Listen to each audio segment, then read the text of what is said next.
Presentation जो आपने भी देखी ना, तो बस उसी 1 घंटे में फ़ैसला किया कि मैंने अब कनाडा नहीं जाना, क्योंकि मैं अकाउंट्स का बंदा हूँ ना, तो अकाउंट्स वालों को ना डॉलर बहुत जल्दी समझ आ जाते हैं, ठीक है ना। तो मैंने कहा यार ये कंपनी ना डॉलर में पैसे देती है ना, और ख़र्चा किस में होगा, रुपीज़ में, तो सेविंग बहुत आएगी। कनाडा जाएंगे डॉलर में कमाएंगे, ख़र्चा भी, सेविंग बहुत कम होगी। तो मैंने कहा ये बहुत अच्छी अपॉर्चुनिटी लगी। तो बहरहाल मैंने फ़ैसला किया 2003 में कि मैंने कनाडा नहीं जाना, तो इसको स्टार्ट कर दिया अल्हम्दुलिल्लाह।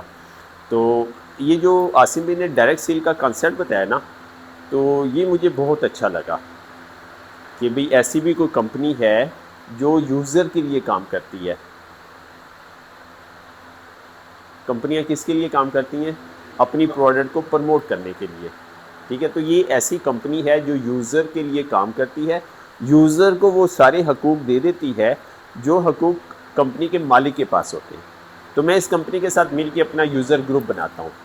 तो वालदा को अस्थमा का मसला था, तो मैंने हम फाउंडेशन से इलाज करवाते थे, वहाँ पे थे जावेद मलिक साहब ना, तो वो कहते थे बेटा मैं यूके से स्पेशलाइजेशन करके आया हूँ, तो दमे का दुनिया में कोई इलाज नहीं है, तो बस ये इसी तरह चलता रहेगा, तो बस जितना टाइम मैं गुजारो ना।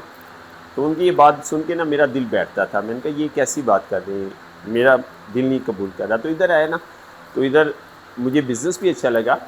तो इधर मुझे बताया गया आपकी वालदा का अस्थमा ठीक हो जाएगा। तो मैंने कहा ये कैसे मुमकिन है। तो हमारे सीनियर थे कराची में ना, बुरहान बसीर साहब, तो अल्लाह ताला उनको जन्नत में जगह दे, फौत हो गए। तो उन्होंने हमारे ऊपर मेहनत की ना, कराची से बहुत अरसे के बाद आते थे, हमें ऐसे थोड़ा थोड़ा सिखाते थे। तो उनसे सीख के फिर मुस्तफ़ा भाई थे, वो भी फौत हो गए कराची से, वो भी सीनियर थे। तो उन्होंने इस बिज़नेस के बारे में हमें ना सारा सिखाया था।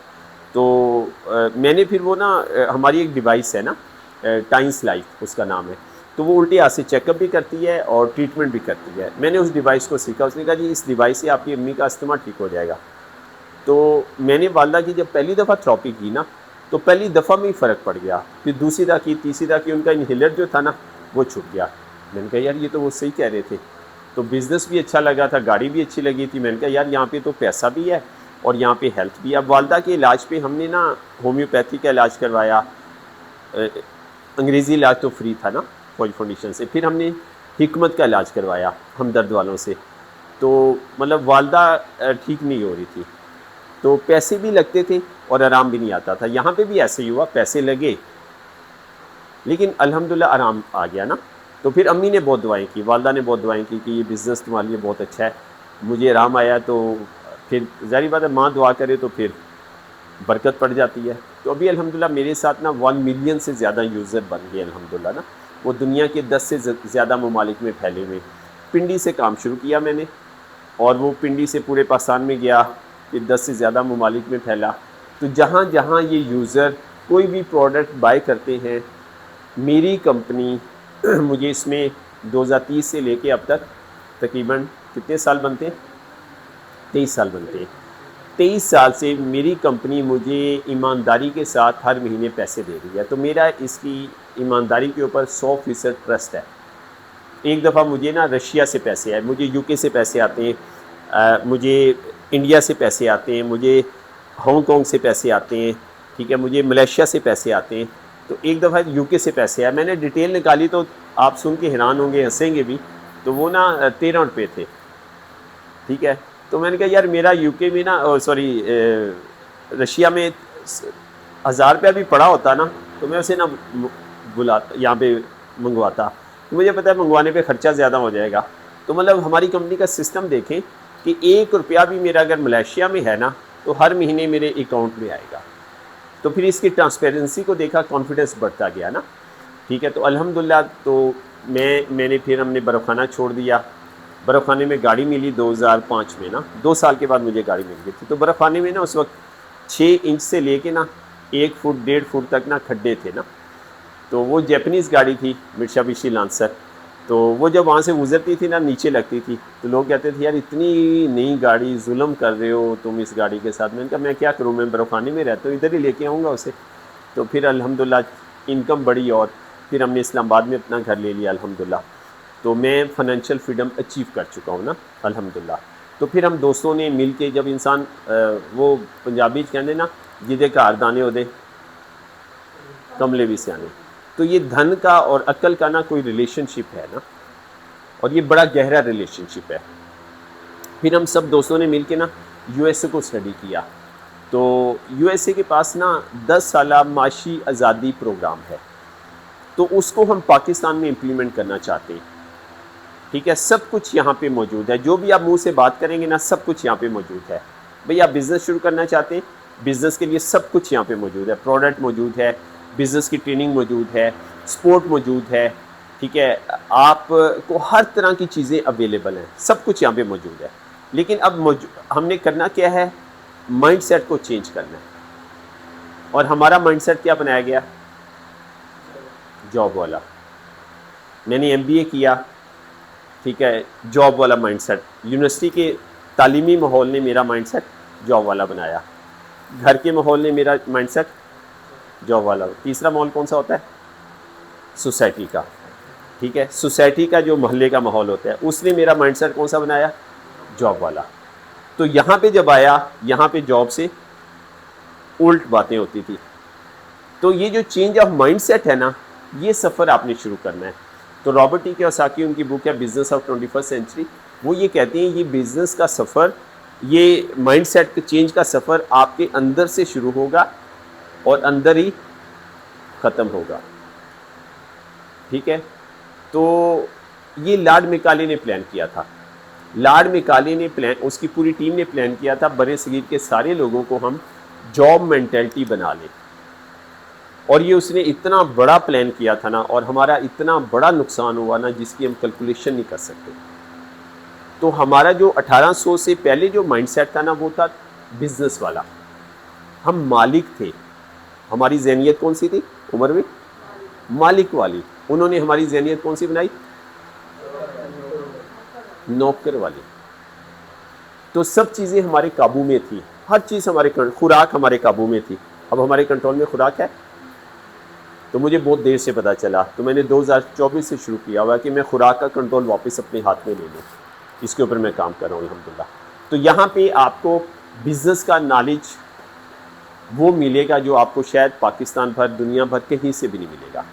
ठीक है, तो बिज़नेस की ट्रेनिंग बहुत एक्सपेंसिव होती है। तो यहाँ पे आपको सिखाया जाएगा पैसा कम वक्त में कैसे कमाना है।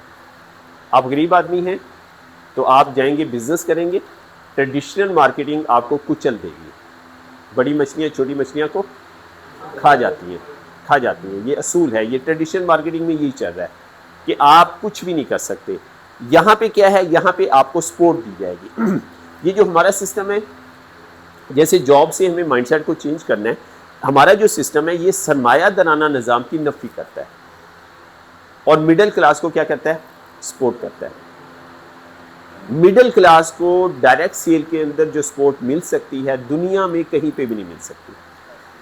फिर रॉबर्ट कहता है कि इस प्लेनेट के ऊपर, इस पूरे प्लेनेट के ऊपर आपको ट्रेनिंग अगर मिलेंगी तो वो मिलेंगी नेटवर्क मार्केटिंग की कंपनी से, और वैसे अगर आप लेंगे तो आपको लाखों रुपया खर्च करना होगा। और वो कहता है कंपनियां अच्छे ट्रेनर को अपनी पॉकेट से पैसे दे के आपके लिए हायर करेंगी और आपको फ्री ट्रेनिंग प्रोवाइड करेंगी।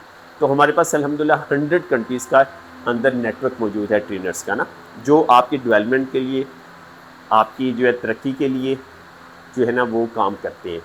तो आपने बस ये करना है कि आपने माइंड सेट को, और ये ऐसे ऐसा होगा, माइंड सेट ऐसे ऐसा चेंज होगा, एकदम से नहीं होगा, इसमें कुछ महीने कुछ साल लग जाएंगे। ठीक है, फिर हमने घर का जो माहौल है ना इसको बदलना है। ठीक है ना, घर के माहौल को चेंज करना है। और हायर एजुकेशन से ना, माजरत के साथ आपको अच्छा लगे या बुरा लगे, हायर एजुकेशन से अपनी नस्लों को बचाना है। ये जो हायर एजुकेशन है ना, ये हमारे दिमाग को पोल्यूट कर देती है, ख़राब कर देती है, और इतनी पोल्यूट कर देती है हायर एजुकेशन कि ये बच्चा जो है और बच्ची जो है बिज़नेस के काबिल नहीं रहती। और ये एजुकेशन को बनाने का मकसद ही ये था कि नौकर तैयार हो। और पाकिस्तानी पेरेंट्स ने क्या किया हुआ है, नौकर बनाने की फैक्ट्रियाँ लगाई हुई हैं, और हम शायद 50 से ज़्यादा मुल्कों को नौकर सप्लाई कर रहे हैं, आपको भी पता है। और फिर भी हम आपका सप्लाई